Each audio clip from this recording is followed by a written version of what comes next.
Muito bem. Cláudio, vamos passar então para a pauta do IBAMA. O Ministério do Desenvolvimento Regional ofereceu ao ministro do Meio Ambiente, Ricardo Salles, o repasse de 30 milhões de reais para cobrir as dívidas do IBAMA. Os recursos são de um fundo da Defesa Civil destinado para situações de emergência ou calamidade. Salles disse ao antagonista que aceitou o repasse. Aspas, agora iremos tramitar administrativamente, fecho aspas. Ontem o IBAMA determinou o retorno à base de todos os 1.400 brigadistas que atuavam no combate a queimadas. Em nota, o Instituto alegou exaustão de recursos para justificar a medida. Segundo o G1, Ricardo Salles não comunicou ao ministro da Economia, Paulo Guedes, e o da Casa Civil, Walter Braga Neto, que faltavam recursos e que o trabalho de brigadistas no combate a incêndios florestais seria interrompido no país. Salles, Braga Neto e Guedes estiveram juntos na tarde dessa quarta-feira na reunião do Comitê Interministerial sobre Mudanças do Clima. De acordo com relatos dados ao portal por presentes na reunião, entre os temas discutidos estava justamente a repercussão negativa no exterior das queimadas e do desmatamento, além da cobrança de investidores nacionais e estrangeiros. A gente tem abordado aqui, sempre que possível, nesse programa, essa questão ambiental, essas queimadas e a repercussão negativa que isso gera e as providências tomadas ou não tomadas e quase sempre mal comunicadas pelo governo brasileiro. O que você acrescenta daí, Cláudio? Olha, Felipe, o Salles, ele consegue ser um desastre ainda maior, né, do que o ministro da Saúde, do que o ministro de Ciência e Tecnologia. Aliás, é sempre bom aqui abrir um parênteses, é sempre bom lembrar que o secretário executivo do ministro Marcos Pontes é um sujeito chamado Júlio Semeghini, que veio do governo Alckmin. Então, quando eles falam assim, são os tucanos, o governo do Bolsonaro está cheio de tucano, de ex-tucano, tá? Tá cheio de petista, de ex-petista. Então, assim, o próprio Rogério Marinho era tucano até assumir o Ministério Desenvolvimento Regional. Então, essa é uma conversa fiada, também uma narrativa falsa, absolutamente falsa, dessa discussão. Fecho parênteses aqui para dizer que o Salles é um desastre. O Salles, ele desmontou todo o sistema de proteção, de fiscalização ambiental do país. Desmontou. E o fez por puro interesse. Você vai falar, ideologia, porque está cheio de fiscal esquerdista, o cacete. Isso é uma grande bobagem.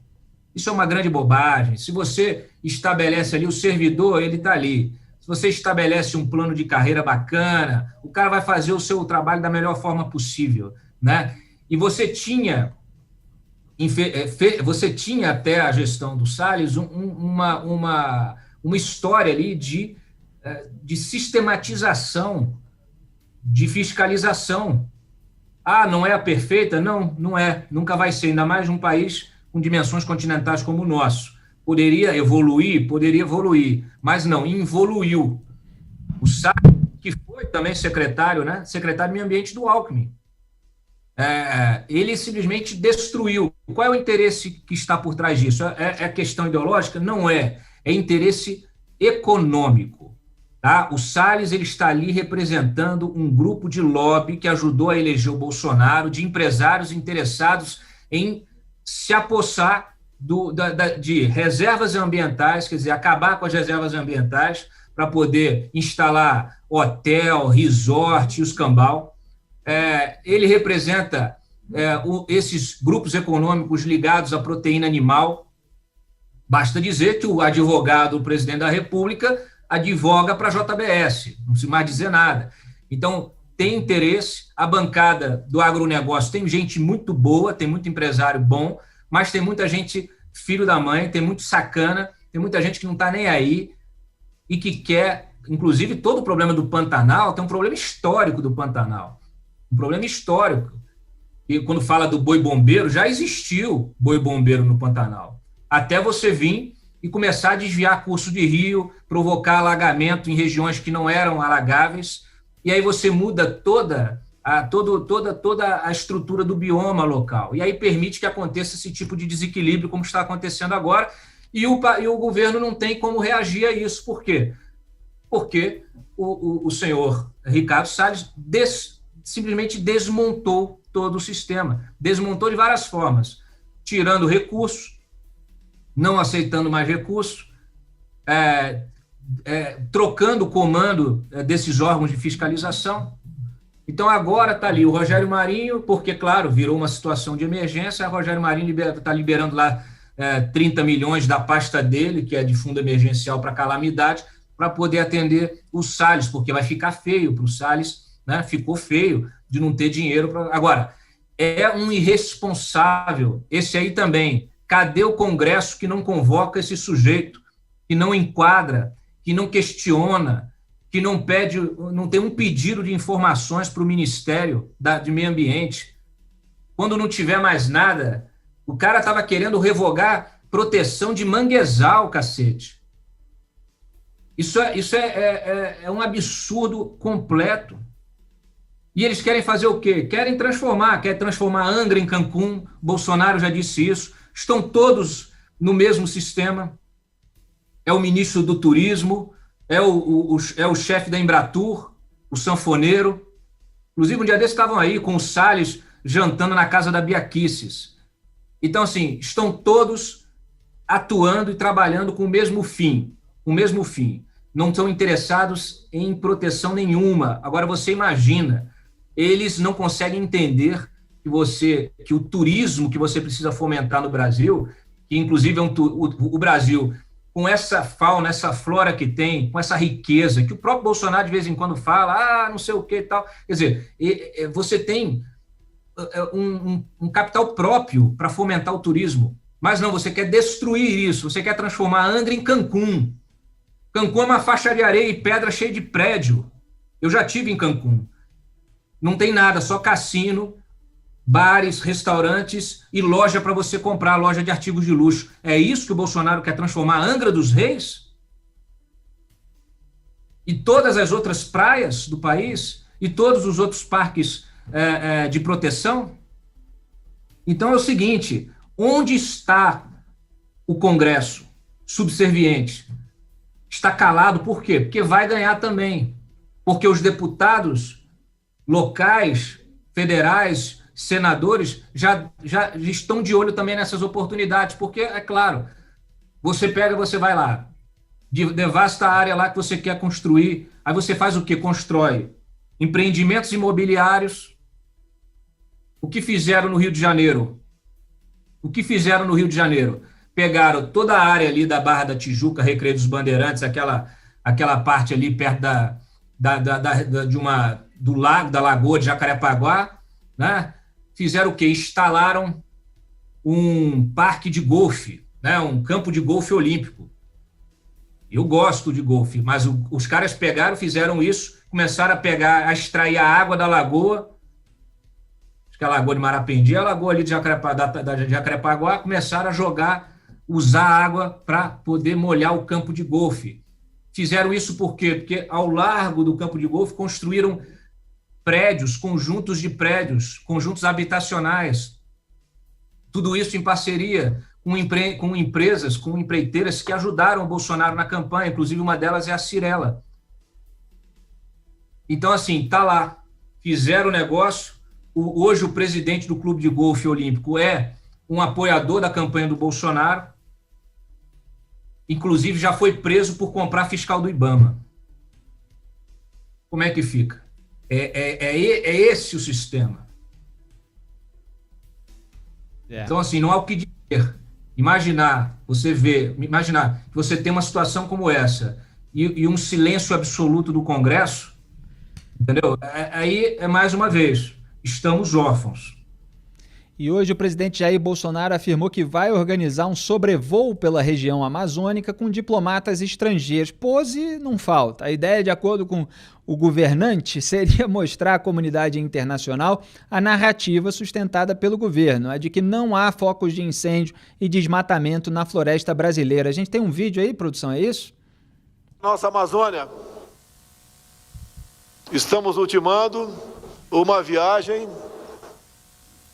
Manaus, Boa Vista, onde convidaremos diplomatas de outros países para mostrar naquela curta viagem de 1h30, que não verão em nossa floresta amazônica nada queimando ou sequer 1 hectare de selva devastado.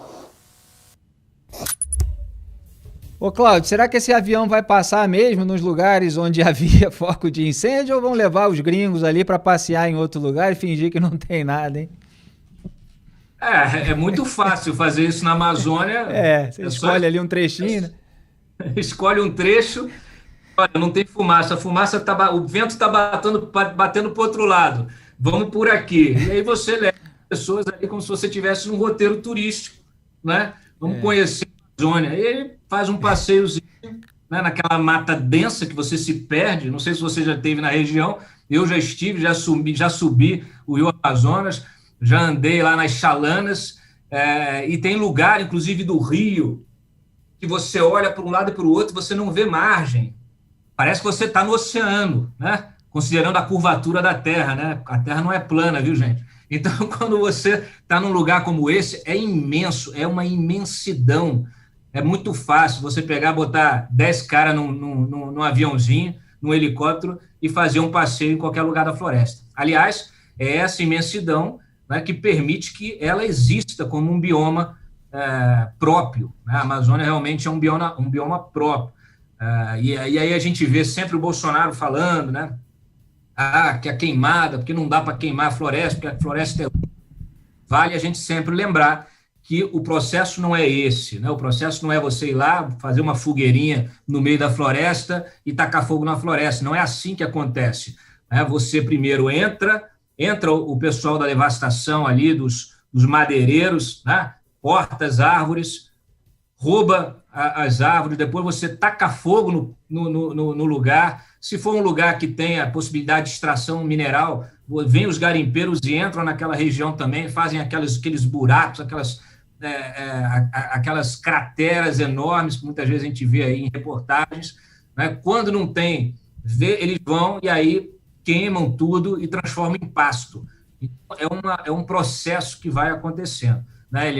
Você não vai tacar fogo logo na sequência. Então é assim que você vai avançando, em cima da floresta.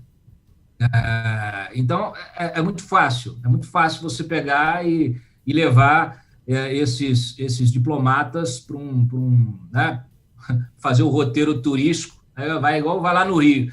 No Rio de Janeiro você faz um roteiro turístico na Zona Sul, não passa na Baixada, não passa ali na favela, você vai na Rocinha, que já é uma favela já própria para o turismo, né? Bota os turistas dentro ali do carro, daqueles caminhões abertos, transformados, sobe lá a favela da Rocinha, já também com toda uma combinação com o chefe do tráfico, né? Porque é assim, eu tinha uma colega minha que fazia cobertura policial no Rio de Janeiro. Um dia ela foi subir a Rocinha, isso deve ter aí uns 15 anos, ela foi subir a Rocinha e aí chegou, tinha um posto policial lá no Rio, tinha uns postozinhos assim que os traficantes gostavam muito de tacar fogo, eram uns postozinhos de fibra e cabia ali 2 PMs dentro. Então tinha um desse ali na subida da Rocinha, aí ela veio com o carro da reportagem, né, foi ao policial e falou, eu sou do jornal aqui e tal, vou subir a favela para fazer uma reportagem. Aí ele, tudo bem, espera só um pouquinho. Aí ele pegou, ligou, entrou em contato com o chefe da Boca e falou, tá subindo a repórter aqui do jornal tal, tá bom? Fica tranquilo, tá tudo ok, liberado. Aí ela foi, subiu, fez a reportagem dela. Então é isso aí.